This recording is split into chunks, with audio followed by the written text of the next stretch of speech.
নোয়াখালী বিভাগ চাই, এটা শুধুমাত্র একটা দাবি না, এটা নোয়াখালীবাসীর প্রাণের দাবি। নোয়াখালীবাসীর দাবি বিভাগ হওয়ার মতো সব যোগ্যতাই তাদের আছে। কেননা শিক্ষা, স্বাস্থ্য, অর্থনীতি, জনসংখ্যা ও সমৃদ্ধ ইতিহাস সব মিলিয়ে নোয়াখালী জেলা থেকে বিভাগ হওয়ার জন্য উপযুক্ত।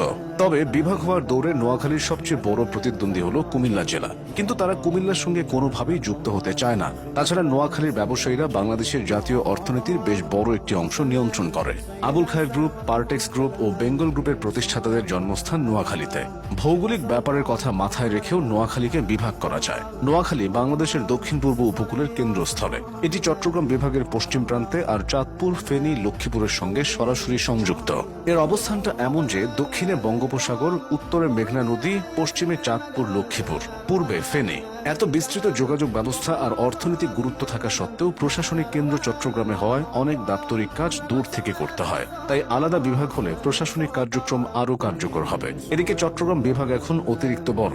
চট্টগ্রাম, কক্সবাজার, ব্রাহ্মণবাড়িয়া, ফেনী, চাঁদপুর, লক্ষ্মীপুর, নোয়াখালী, বান্দরবান, খাগড়াছড়ি, রাঙামাটি সব মিলিয়ে এক বিশাল প্রশাসনিক বোঝা। তাই চট্টগ্রাম বিভাগকে বিভক্ত করা দীর্ঘদিন ধরে আলোচনায় আছে, আর নোয়াখালী অঞ্চল প্রশাসনিকভাবে সবচেয়ে উপযুক্ত কেন্দ্র হতে পারে।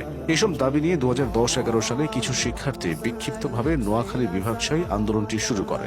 এরপর 2012 সালে নোয়াখালী বিভাগ বাস্তবায়ন সমন্বয় কমিটি সে আন্দোলনের সাথে আনুষ্ঠানিকভাবে যুক্ত হয়। এরপর থেকে তারা রাজধানী ঢাকা ও নোয়াখালীতে তাদের দাবি নিয়ে আলোচনা সভা, মানববন্ধন ও শান্তিপূর্ণভাবে আন্দোলন করে আসছে।